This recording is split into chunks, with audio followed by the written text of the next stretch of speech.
Each year, Microsoft Research hosts hundreds of influential speakers from around the world, including leading scientists, renowned experts in technology, book authors, and leading academics, and makes videos of these lectures freely available.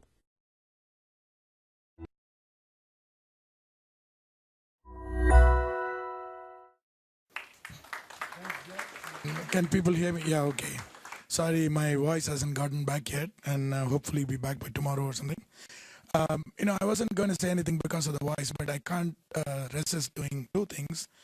One is I have to acknowledge the people who made this possible. First of all, of course, it's all of you. Thanks for accepting our invitation and coming and spending the 2 days. But of course, all the speakers, the session organizers, the people who did the research showcase demos, pretty much everyone else, and the three execs, Jeanette, Peter, you'll see, and Harry, who's usually hiding somewhere in the back there. And really, the amount of time and effort that these three put into making this event a success was incredible. That's, I don't know, if I add up the per minute cost of all that, it'll be a very expensive event, I have a feeling. But then I can't forget, most importantly, the wonderful, wonderful Ed who really came to us at the right time. I also want to thank all the organizers. A lot of people were involved. The entire outreach team really worked together on this. It was, really great to see us come together. I feel pretty proud being a part of that team. But there are 5 people I want to call out specifically, and maybe they can either stand up or come here. Judith Bishop and Catherine McKinley, the co-chairs who put together the program. Judith. And I know Catherine, she maybe is not here at the Catherine, come to the front. Let the light shine on you. So if you found anything wrong with the program, it's definitely one of those two. Everything that was right is me. Thank you both. Sarah Smith and Mariah Christensen, who did a lot of the work in the background. You have 2 faces, names and faces that you probably don't know or seen, but without whom you wouldn't be here enjoying what you're enjoying. Thanks, Sarah and Mariah. But last but not least, the amazing Harold, who went through all the changes, the overall organizer. Give them a big hand. Thanks, all of you. You did such a good job. You have to keep on doing it for the rest of your life. Thank you very much. Okay. Now it's my pleasure to introduce Peter. That's the other reason I'm here. Even though my voice is down, I wouldn't miss a chance to introduce Peter. Peter, as you know, is the head of the New Experiences Technology group of TNR, Technology Research. But more importantly, most of you know him as a long-standing academic, a researcher, a person who founded a technology office in DARPA, and most of you know him. But many of you know, perhaps only some of you know, he's a charismatic speaker, very charming person. Now, there are a couple of things with Peter you should be wary of. He is such an avid sportsman and gamer. There's nothing that you can beat him on, including gambling. So I wouldn't bet against him on anything. If he tells you something, just believe it. And the other thing is that I quote him, it was said very recently, I early adopt. So having someone who's in a senior level manager who adopts technology 10 times faster than you do, that's a little bit of trouble. But with that in mind, let me invite Peter to share his views.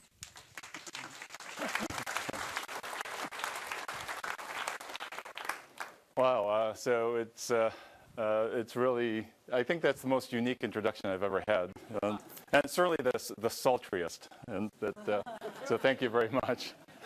I would also like to take this opportunity to thank and congratulate Anandan, who is really leading the whole team to put this together. So Anandan, very good.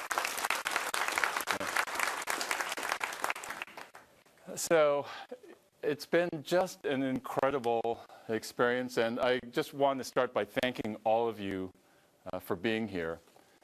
I know it's an imposition, and it's hard, and it takes time and effort from all of your busy schedules to come and spend time with us.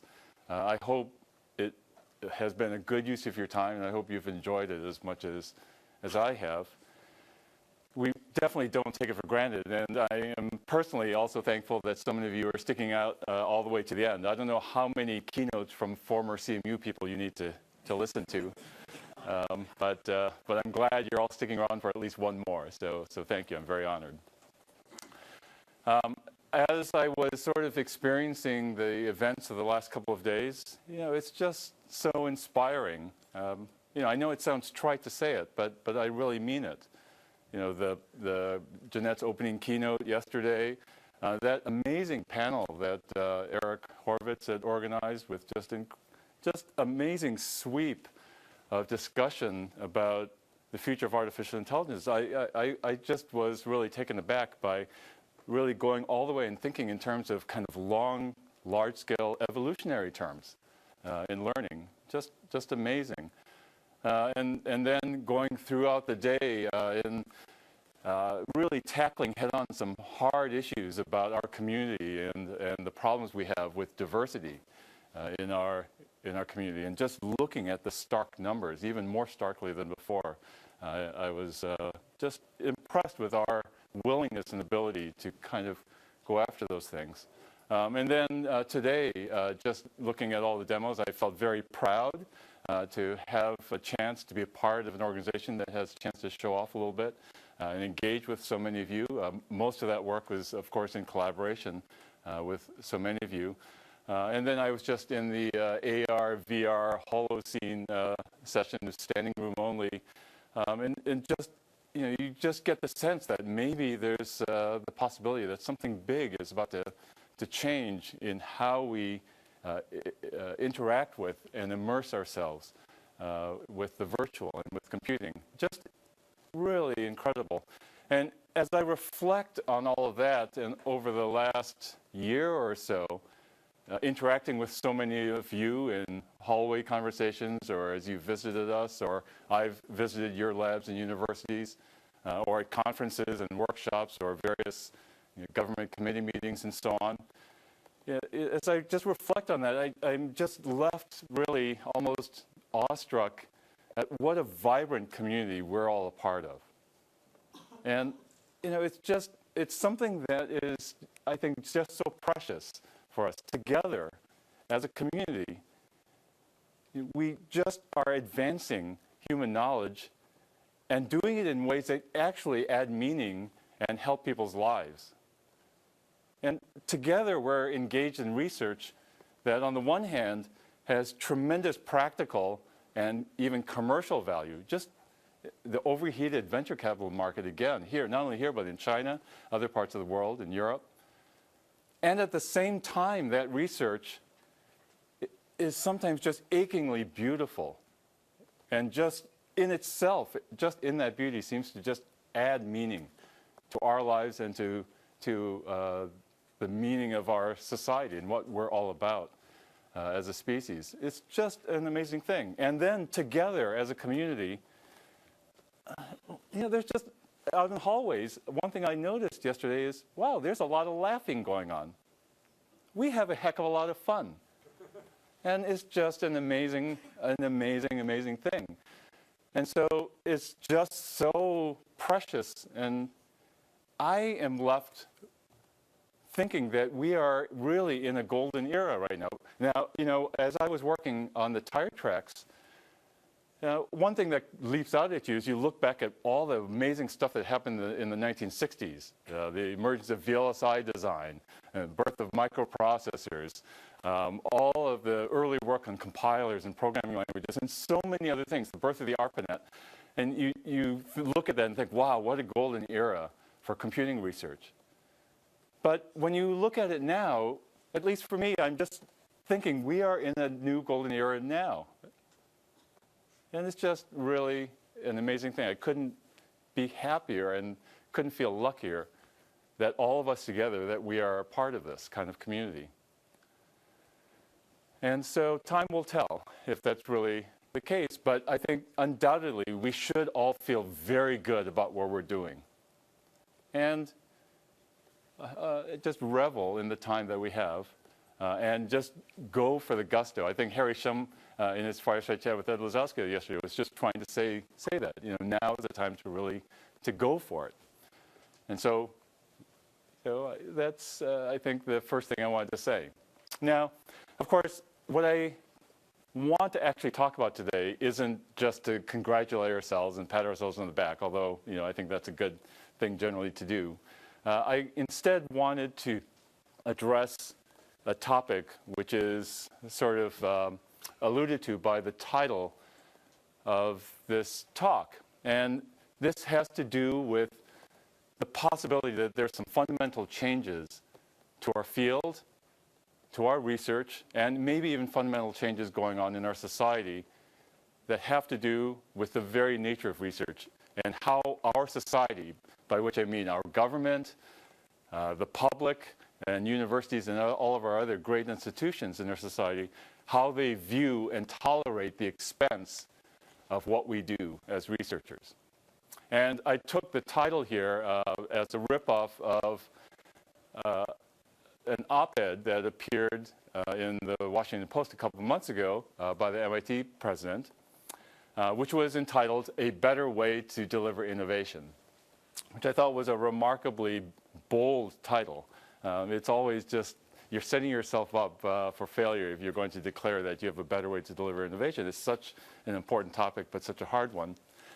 But the op-ed, I felt, really struck me in a certain way, because in essence, it was also giving us, or putting into words, the sense that I'm guessing all of us feel, that there may be, as he put it, some profound shifts in how our society, our country, and really I think this is global, develops, adopts, and capitalizes on innovation.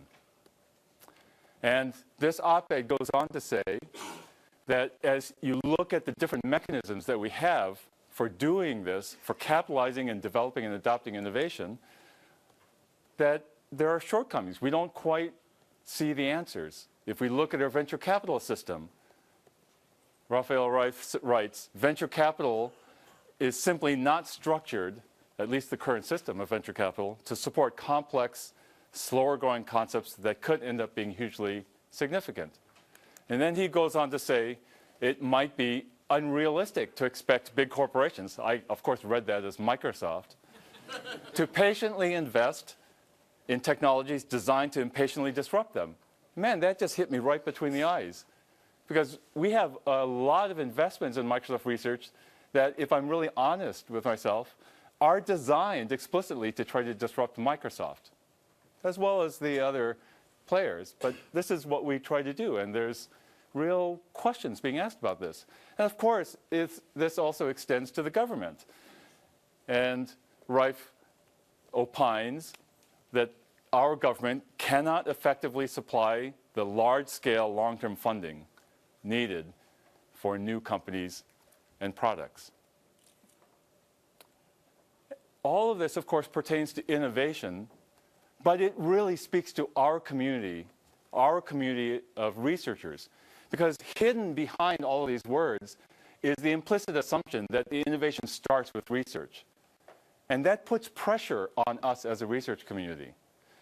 And so Eric Lander, a month before that, gave this amazing lecture at the Library of Congress. And I have to thank Ed Lazowska for pointing this to me. And in this lecture, he writes, it's very much worth reading, there are bills in Congress to ensure the accountability of taxpayer dollars invested in science. How could you possibly complain about that? What can possibly be wrong with wanting to have a clear case for how investments in basic research pay off? And of course, he states a fundamental truth, a truth that I think all of us in this room, all of us together as a part of the research community know is true, but it's so hard to explain. The answer is absolutely everything is wrong with that. That if you try to plan things out too much, you miss the serendipitous, extraordinary returns. But we feel this pressure because the world has come to believe, our world has come to believe, out of our unreasonable past successes, that the future of innovation, that our hopes for innovation all start with us, start with research. And as a result, when Reif is talking about how to get innovation faster, more reliably. He's actually talking about how do we get our research work to matter more in innovation. And that's where the pressure comes. And ground zero for this, I think, is the tech industry, our information technology world.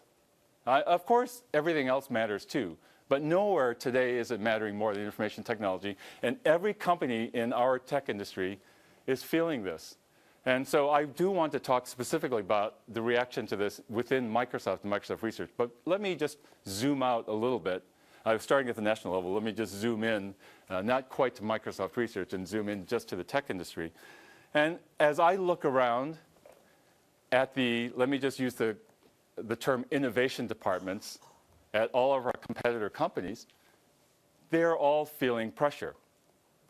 So wonderful people. I'm sure many of you have friends at Amazon's Lab 126. They're doing some fantastic work. But it is really hard as they try to go fast to do successful innovation. And as I read what's going on there, and of course we hear it not only in the tech blogs, but we hear it from people that we hire, because there's just a lot of people flowing back and forth between MSR and Amazon and Google and Facebook and so on. And so we just hear a lot of things. But as I read some of these quotes, wow, it really resonates. I hear that you've probably heard it from MSR people. You've probably heard it from Google people over the last year. Or the struggles to really deliver, actually somehow ship something innovative out of advanced R&D activities in places like Google X. And as those struggles kind of mount up, you hear more negativity, and this creates reactions. CEOs notice these things. And then you have companies like Facebook starting to set up and experiment with open research labs, and Facebook's AI Research Lab being a very prime example. People were impressed last year with Mark Zuckerberg going to China and speaking Mandarin. What was actually much more impressive was Mark Zuckerberg going to NIPS and speaking the language of AI researchers. I mean, that was an incredible thing that he did. And so that investment there, and of course we see this even going overseas to China with Baidu's lab. One way I've talked about this to our people in Microsoft Research is that 5 years ago, all of your research colleagues were at universities.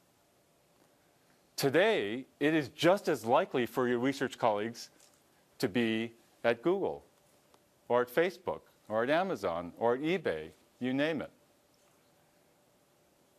And the reason this is happening is that smart CEOs in our industry are desperate for that next big thing. And just like the MIT president seems to believe, they believe that next big thing is going to come from people like us. And so, can we do it? I think it's a big question. And of course, we have a smart CEO too, a new one. And he believes the same way. And he's really driven some pretty amazing and deep changes. Now, this is a picture that holds a lot of meaning for us in Microsoft Research right now. Because this is a photograph taken at Satya Nadella's first public outing in the Silicon Valley after he became the CEO. And this was at the Recode conference, and he had the prime first slot at Recode. And so when he was invited to do, to do this, he sent out an email to a bunch of people. I was very privileged to be on that email, telling everyone that he wanted to bring one tech demo with him to Recode. And so asking for ideas. So you can imagine all the pointy elbows in the company coming out. And just to be frank about it, at least in my limited experience at Microsoft Research, MSR would not normally engage in that conversation. We would just observe and be ready to help out once decisions were made. And so lots of different ideas were offered up, and Satya listened, and then after a little while, after a lot of emails, Satya basically said, I don't get it. I don't get all of these ideas. I want something that allows us to be ahead, to lead and be great. He used those phrases, that phrase. And he said, I would think Skype has that reach. He wanted something that really had real market power. And then we should focus on this for both speech recognition and translation and pour all of our MSR and product R&D into it. And so you can see there, even in his very first public Silicon Valley outing, he was looking first to MSR to be able to say something and bring something to the world that had the kind of imprint and aura of innovation. And let's face it, speech recognition, machine translation, speech synthesis, these are all of the things that only we do right now. It's something that is just cutting edge research, contemporary research. Again, looking at our community together for answers. And so you could imagine after that decision was made, and there were lots of hard questions asked, and Satya stood his ground. He said, no, this is what we're going to do. We were suddenly under the gun as a research lab. It was a mad scramble. You see here Gurdeep Singh Paul. That's Walt Mossberg in the who is the other person without hair. But Gurdeep Singh Paul is the corporate vice president who owns the Skype business, giving the demo. The demo is working really great. So that's a big sense of relief. And then Satya, on stage, as soon as the demo completes, publicly pronounces, oh, and by the end of the calendar year, we will deliver the public beta. Which would have been nice if he had discussed that with us first. So. But I tell that story because you can see there's some deviousness and really hard-nosed management by Satya, and he is totally aided and abetted by Harry Shum in all of this, to push and push and push to see the maximum that can be extracted out of research here. And so the way I think about it, and again, the way I talk about it, is that we suddenly have been thrust into the middle of the innovation strategy for Microsoft, and we've been given a mandate to do more. And I mean mandate by the dictionary definition, meaning we have been given the permission to do much more in this company, but also the expectation to do more. And it is pretty darn exciting. I'll say more about that as we go on. Now, I do want to say a little bit about Skype Translator, and I'll say something about the technology and the research in it. But the other element of our new CEO is he has defined a very aspirational, the way I use the word corny, mission statement, which is to empower every person and organization on the planet, very romantic turn of phrase there, to achieve more. And as I've come to understand the thinking, Skype Translator was also just that kind of empowerment idea. Is there an idea about how to make money or generate revenues out of the Skype Translator? No. In fact, at the time that this decision was made, Skype had two missions. One is to lower operating costs and increase revenues, and two, to increase the reliability of the Skype service. And now along comes Microsoft Research with the backing of the CEO, with a technology that costs 3 times more to deliver per call, and that is a research rickety prototype. And so it is just the statement that this mission to empower people really means something. That is really the focus. And so to give you an idea of that, I think some of you have probably experienced Skype Translator, and we've been just so pleased to see how people embrace the technology, and people are getting real work done in ways that they couldn't do before. Granddaughters are talking to grandmothers in a different country for the first time. It's just really wonderful. But on this empowerment issue, I'd like to show you just a short 2-minute video of the surprising kinds of applications that come out of a technology like this. So if you could roll the video, please, that would be great.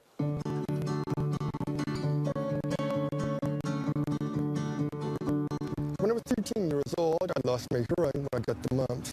As you can imagine, this makes it difficult to communicate with people.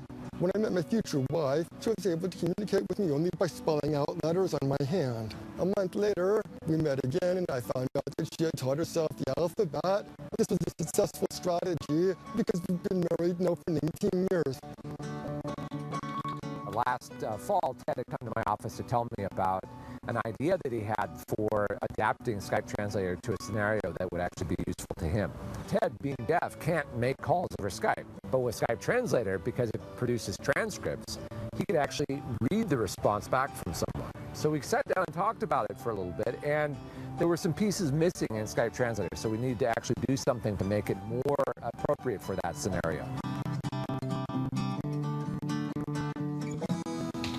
Is requesting an automatically translated call. I usually need to have an ASL interpreter for my meetings at work. It means that meetings have to be planned in advance, and sometimes this isn't always possible. It doesn't replace an ASL interpreter, but it gives me a lot of other options when one can't be reached at the last minute. Although these features were really impactful for Ted in his work life, what really hit me was the realization that there was a big impact on his personal life. I realized that using Skype Translator, I could call my wife directly for the first time. There are relay services that you can use, but they are inconvenient and require time to initiate the call. With Skype Translator, I just read the transcript and I understand what she is saying. It's really cool that 24 years after she learned sign language to enter my world, I can take a more full step into hers. So I was sitting back thinking about this and looking at it and realizing the impact that this could have for me, for people here at Microsoft, and for our customers, for people with deafness, with hard of hearing all over the world. Technology has that power. It can empower people to do things and make things easier. It's available now. Download it, give it a try, and help us to make this a better and better product. I just really love that. And I love all of these research stories where the outcomes of research, the intended outcomes, maybe they happen or not, but the unintended impacts end up being the surprising, serendipitous outcomes end up being the really cool ones. And I really felt proud of this one. I'll say a little bit more about Skype Translator a little bit later.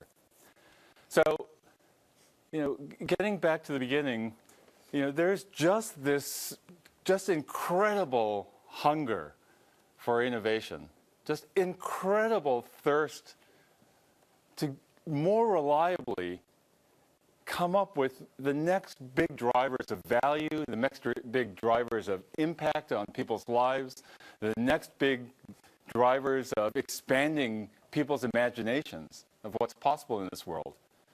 And just all of that wrapped up in innovation. And that pressure, I believe, comes squarely down on researchers and on the research community. And so all of the turbulence and the questions that we hear and that we feel right now, the sense that maybe society is becoming less tolerant of the expense of research, all of those things, they're all coming from this place. At the same time, it is also something that is exhilarating for us, because it is us as a research community that are being put front and center in changing the world. At least in my limited career as a researcher, I don't think I've been in a situation where I feel like our community is being asked to do so much and being expected to do so much. And so I use this crazy story, and I'm going to tell it here, and don't laugh at me too much, but it goes back to when I think I was 6 or 7 years old. And I grew up in a small town in Upper Michigan. And my parents, we went on some summer vacation. I went to my first theme park, and I saw a roller coaster for the first time. And oh God, I wanted to ride that thing. I knew I had to ride it, but my head didn't make it up to the red line, so I wasn't allowed. So a year or two pass. We go on another family vacation, and I see a roller coaster again, and this time I'm tall enough. All right, so I get to ride the thing. I get strapped into that roller coaster car, and then as I'm going up that first hill, I realize, oh God, this is a big mistake. Okay. You've got to get me off of this thing. And then, of course, by the time I finish that first ride, it's just the best thing in the world. I need to ride it again. That's a story I tell to people, to our researchers, to our engineers, to our partners in other parts of the company, to reporters, to everyone. And the reason I tell it is I think that that is, roughly speaking, the situation that us, as a research community, that we are in today. If I reflect on this, I think that we have always believed in ourselves as researchers. We've always believed in the power of research. We've always believed we could do more for our company or for our university or for our community or for the world, if only we were given the mandate to do more. And now that we have been given that mandate, it's kind of scary. There are uncomfortable questions. Maybe we get a little nauseous. Hopefully no one falls out. Okay? But things happen, and that is the situation that we're the dog that for years was trying to catch the bumpers on the passing cars, and now we finally caught one. And now what? And at least I can speak, I think, pretty much for Microsoft Research, and I can see Jeanette shaking her head. That is definitely the situation in Microsoft Research today, but I suspect that this is a much broader thing. So what can we do about that? What should we be doing about that? And, it has been a real thought process and a turbulent one. It's been a roller coaster ride. But one of the things that has always been the case for Microsoft Research is that Microsoft Research has done a lot of experimentation. We've always sort of tinkered with models. And the reason we've been able to do that is we've been blessed with resources. We have about 1,250 people worldwide. We have a lot of funding and resources. We can try a lot of different things. We can try different approaches, different philosophies to management. We can try different ways to organize ourselves. And traditionally, MSR has done a lot of that. Some of you have probably heard of experiments like the Impossible Things Initiative. That was something that Rick Resch started, or the Extreme Computing Group, or many, many others that didn't actually even have names, things that we just tried. And so we are embarking actually on a much more significant kind of experiment now in the creation of an organization in Microsoft Research that we've been calling Microsoft Research Next. And Next is sort of a double entendre, but the actual acronym is New Experiences and Technologies. And so I've been spending the last 9 months exclusively focused on building and trying to figure out what MSR Next should be. And so I'd like to just say a little bit about it. I don't want to get into organizational detail. That's kind of boring, but try to give some overall management philosophy around what this is. I call this a projects organization, and that's actually an allusion to the DARPA notion of project. And by project, it means several things. One is that we try to organize people in MSR Next into subgroups that are all aligned or going towards some clear goal. And I'll give you some examples of these things. But if you think of the Skype translator team, that Skype translator team has the goal to eliminate the language barrier for all internet-connected people in the world. So that's a goal, and it's something that actually, to some extent or another, can be easily assessed. And so that implies that the structure of MSR Next is highly interdisciplinary, because to do something like the Skype translator, you need distributed systems researchers, because you're trying to deliver a very complicated and expensive service to 350 million active users. You need speech recognition, you need machine translation, you need HCI. Many different kinds of people have to form that group. And that's a little bit of a deviation from the way MSR has been organized in the past, where we have really gone for serious intellectual depth and organized ourselves into groups around the grand disciplines of computer science and related fields, like machine learning, like computer vision, like cryptography, and so on. Second, and this is sort of an allusion to the Heilmeyer Catechism, if you know about that, is we talk about exit strategies. So pick some time in the future, 1 year from now, 5 years from now, 15 years from now. But imagine that future point and some change in the world that you want to affect, hopefully for the better. And now what is some credible plan for getting there from here?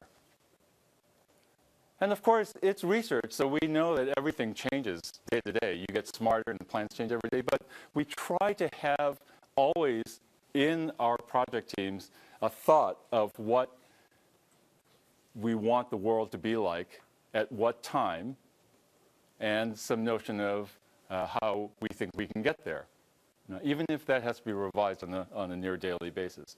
And so we talk about this in terms of exit strategies because that also means that we think about how we will actually get things out into the real world or out into whatever community of interest we want to have an impact on. We've tried to change how we control resources and funding in MSR Next to allow a lot of buffer so that we can have an agile response. So if there's a new idea that comes up and we want to just invest quickly, we can do that. There was just a recent incredible idea for a DNA storage device that came out of some collaborations between the University of Washington and Microsoft Research.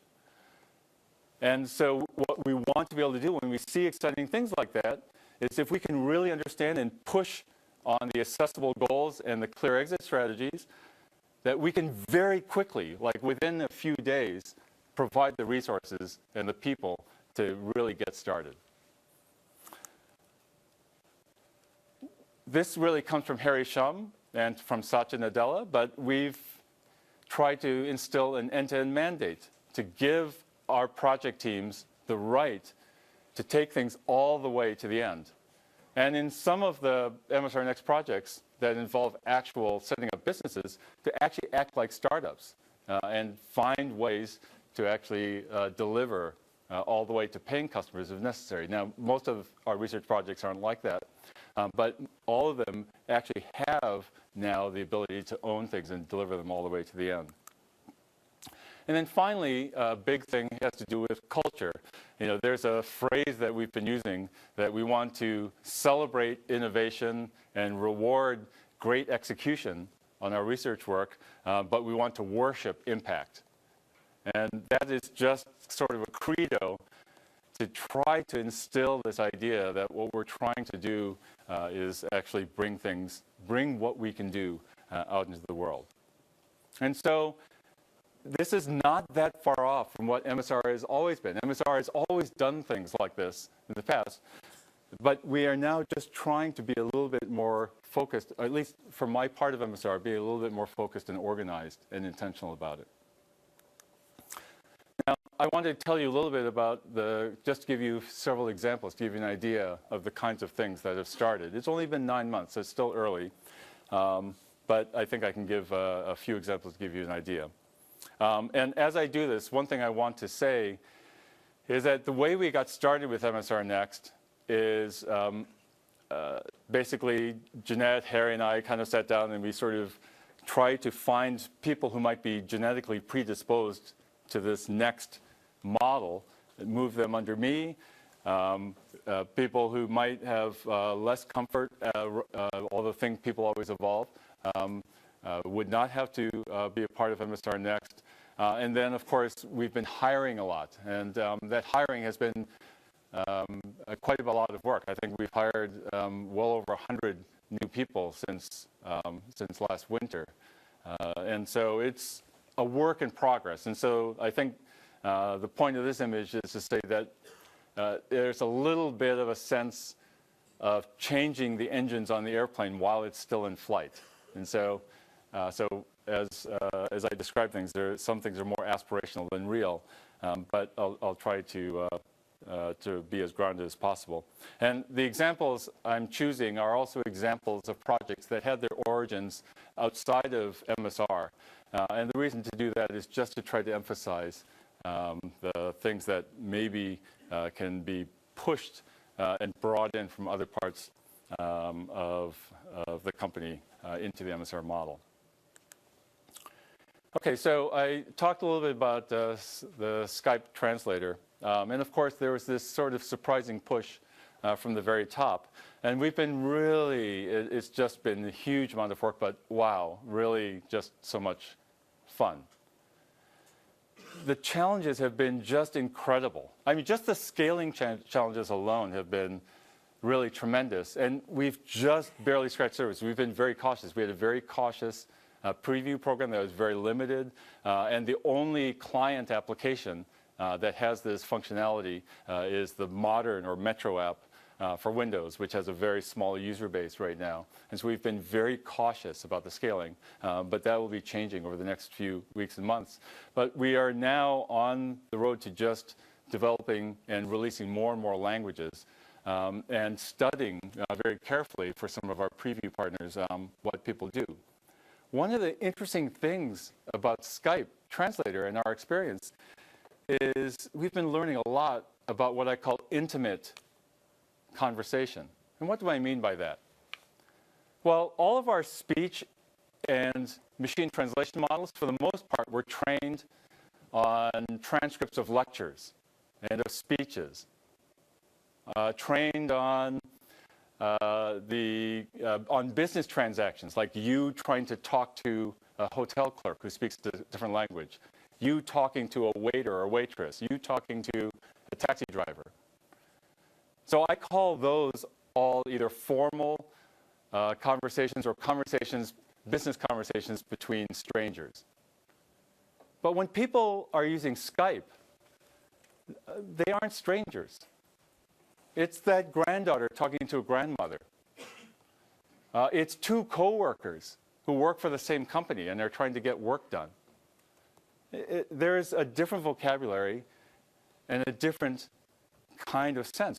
There's an amazing amount of singing to each other that goes on in Skype. People tell jokes to each other all the time. People laugh. All sorts of things happen. So our models, just like Google's, just nail the talk to the hotel clerk scenario just great. So that's all fine. But hell, now that we've worked in Skype Translator, that seems damn boring. There is something much more human and much more intimate about the kinds of things that we're learning. And as a result, the models that we're having to ship are, for the most part, all coming out brand new. And we are learning so much about this kind of familiar, intimate conversation. And what is so exciting to me, besides the fact that we've had to do some groundbreaking work in disfluency removal and segmentation and so many other kinds of things that are actually controversial. If I'm trying to talk to someone in China and maybe I'm trying to become friends, the joke I have is if I'm trying to get a date in Shanghai, and I have a few ums and ahs, is it right? Is meaning lost if those ums and ahs are removed, as they are right now with our latest technology? These are very interesting questions. And as we get to the bottom of these things, what opens up for us and what is so exciting is that we get new business opportunities. Because if you look at a big part of our business, which is the enterprise business, and our support for things like meetings, this is a typical meeting. In fact, I hope Lily Cheng isn't too embarrassed. This is a photograph of a group research meeting in Lily Cheng's team. Look at that meeting. Look at that scene. Can't you hear in your heads what's going on there? That is not, like one stranger talking to a hotel clerk who's another stranger. There is a different kind of thing. So to be able to process the speech in these kinds of settings, I believe our experience with Skype Translator is giving us some insights. We're learning something about human discourse. And it's just incredibly exciting. And so I just see whole new vistas in fundamental research opening up before us. That Skype Translator is in the category of projects that I call strategic collaborations with product engineering. So we are joined at the hip with the Skype engineering team. And our success is Skype's success. We're just all in with them. The work that we do with HoloLens is very similar. The work we do with Bing, with Office, and so on is very similar. And in one way, when we do that kind of work, we're being very respectful of the mindset and the thought process in the product engineering groups. But it's important for research also to have a part that either openly or not openly disrespects the thinking in the product engineering groups, that actively tries to kind of not just take for granted what goes on there. And so we have another part of our portfolio that really tries to be disruptive, that really tries to work on high ambition goals that, if met, if successful, would completely upend everything. And so we have quite a few projects in this bin. We haven't been very public or open with any of the projects to this point, although we as you watch us over the next few months, you'll see more and more come to light. But one that we have talked about publicly is our quantum effort. And the quantum effort is, again, something that has a very clear end goal. I think you heard about some of it if you attended the quantum session yesterday. We have a program written by Krista Savory and her team for computing the energy minimum for ferredoxin. And we want to execute that program. Because executing that program, we believe, would lead to fertilizers and other nitrogen fixation technologies that would have a significant commercial value as well as the potential to eliminate world hunger. So now, what do we need to do to execute that program? That's our goal. And the only way we know of is with a quantum machine. And we've gone far enough to understand that a quantum machine would be able to execute that program. And so now we're on this path. And we've been doing some work that I think is incredibly exciting. It's a long path, but it is planned out. And we have dates in mind. Those dates seem to change all the time. But, you know, because our confidence in what we're doing and how good we're feeling about things changes all the time. It is research, after all, but we're thinking about those things. But the cool thing about this, and this is something we all know, another fundamental truth about research, is that when you go for these high ambition things, and if you're very focused, you know for sure that there will be lots of interesting, useful spin-offs along the way. And so this top middle image is this beautiful image, which I think is going to be so important. That is an interface between indium arsenide and aluminum. And you can see it's atomically perfect. And so we have managed to find engineering processes for doing that. Now, why is that important? Well, indium arsenide is a standard semiconductor. Aluminum, at low enough temperatures, is a superconductor. And when you have this atomically perfect interface, and you go to low temperatures, the Cooper pairs that define the superconducting characteristics of the aluminum start to inhabit that semiconductor. And when that happens, you suddenly have superconducting properties in a semiconductor. And now all sorts of things, microwave detectors and various sorts of devices that we know how to fabricate today in a semiconductor substrate, you just start dreaming about all sorts of things. And so these sorts of possibilities of spin-offs, the things that we learn by trying to engineer things at extremely low temperatures, just have far-reaching consequences, even if we never make it to executing Krista's ferredoxin program, Krista and Dave Weckers. Harry and Jeanette mentioned Catapult. So in this team, their goal, the way I look at their goal, is that from now until 2025, they have to keep our cloud on the trajectory of Moore's Law. And so that's pretty hard. Now, the thing about this is, as you think about doing this, you have to think about a series of architectural and technology changes. And in the short term, the technological approach that has been taken is to look at reconfigurable computing fabrics in our data centers. And so working in great partnership with Derek Chu and his team in Bing, we ran a large pilot of about 1,600 servers on the Bing ranking load. That was very, very successful, gave us a lot of confidence. We are now on the path, actually, to carrying the full Bing ranking load in a few months in FPGA boards. And that then has created the possibilities that we can go actually whole hog, potentially at some point, to our entire cloud. And already the cloud business, Azure, has been publicly demonstrating the possibilities of encryption at line speeds for free in our cloud using this kind of technology. What's really exciting, though, to us is not anything that I just said. All of that was just a way of incubating the technology to persuade our company to pour in the hundreds of millions of dollars required to do that kind of deployment.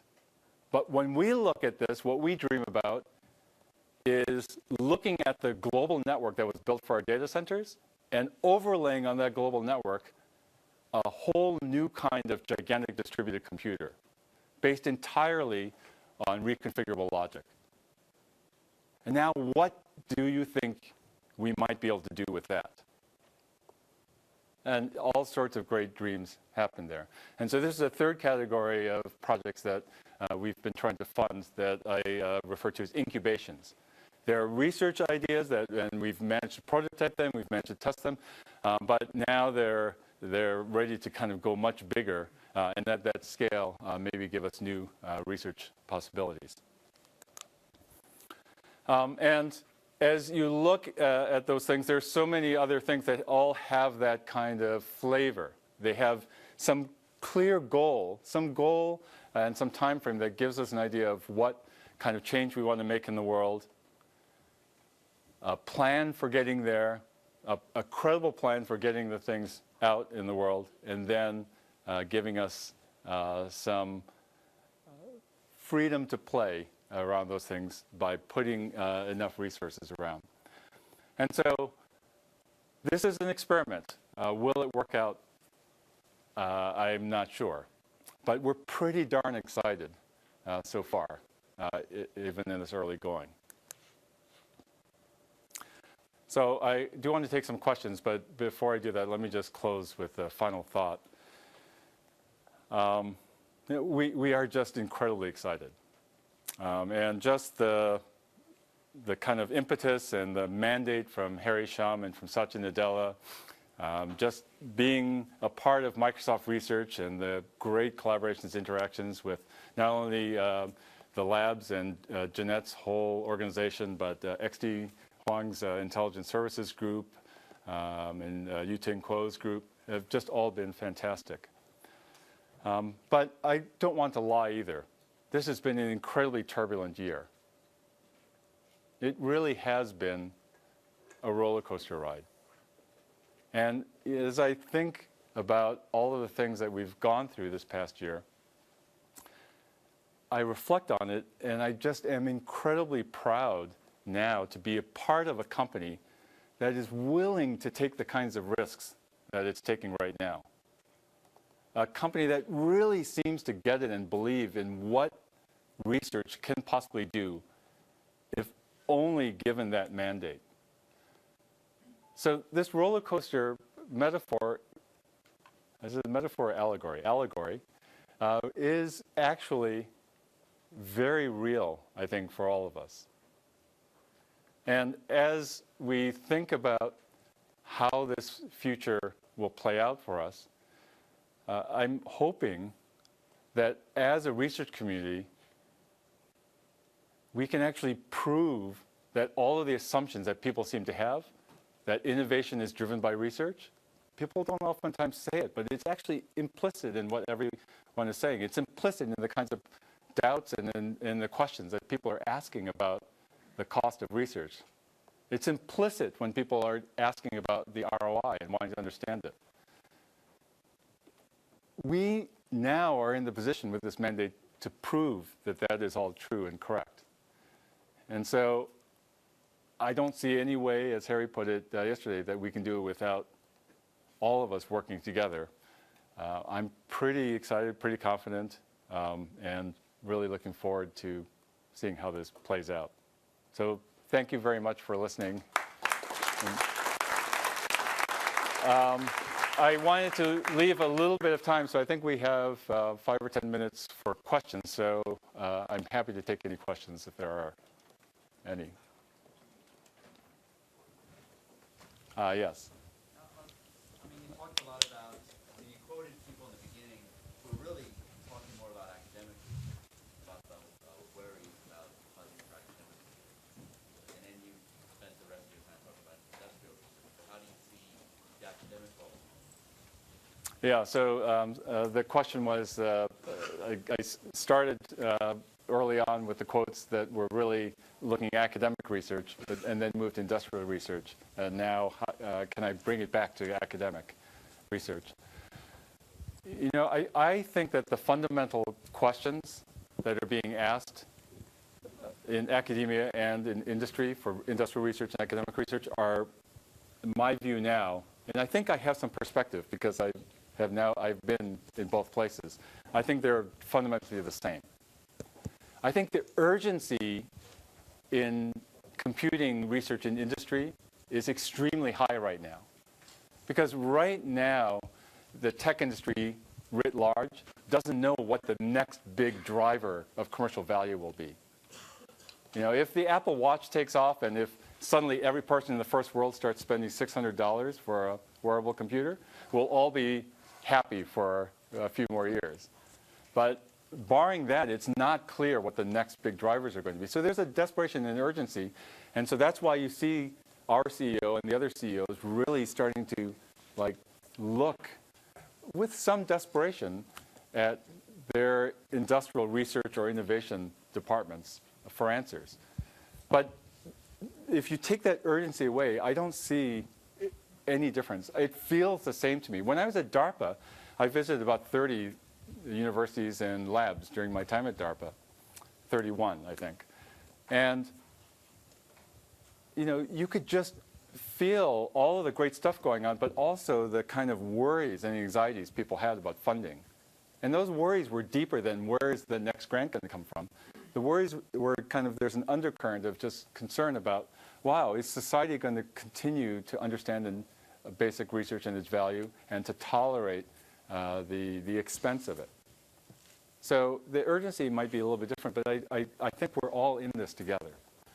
And so when look, maybe I'm putting too much on MSR, but I do view us as important in our community because we are in some ways at the vanguard of that pressure right now. Because not only are we a part of this open research community, but we just happen to be in a company in a very turbulent industry in a very turbulent time.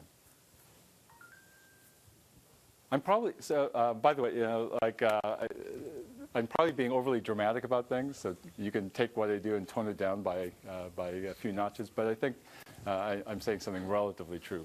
Yes?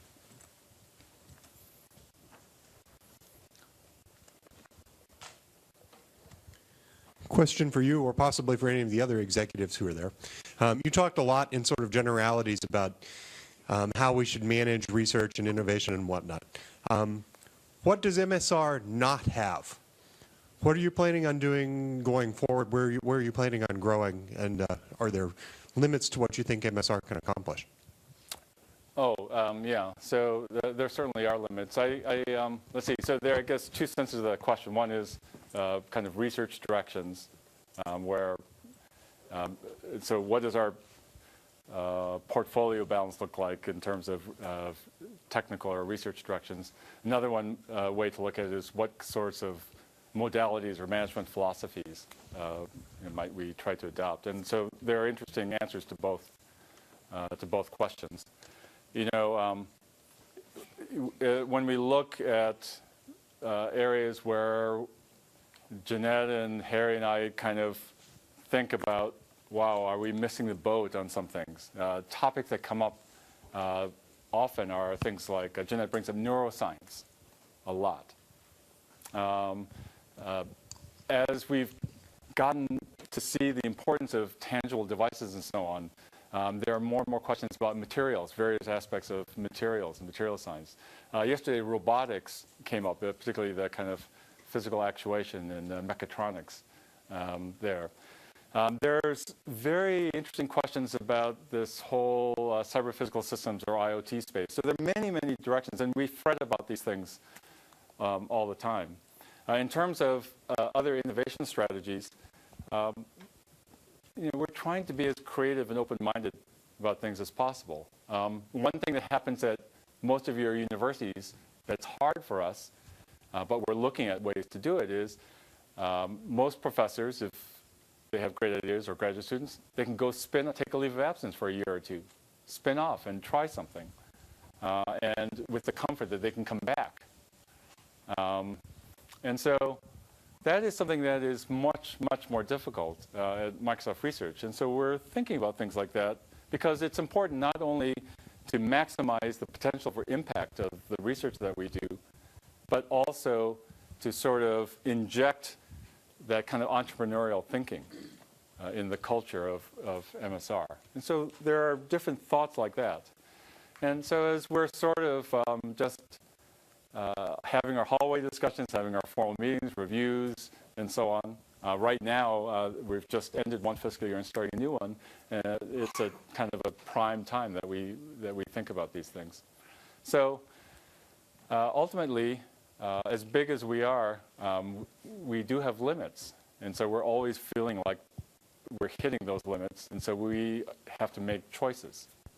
And so we do what every department head, what every professor with a research group, what every dean has to do, which is to try to make those choices.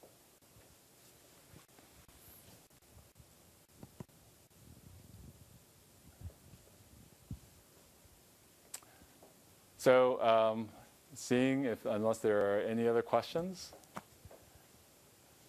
So let me then close. I will be out. I think all of us will be out in the little reception afterwards. Thank you so much again for coming. We really, really are grateful for all of your time and attention, and hope you enjoyed it. So, thanks.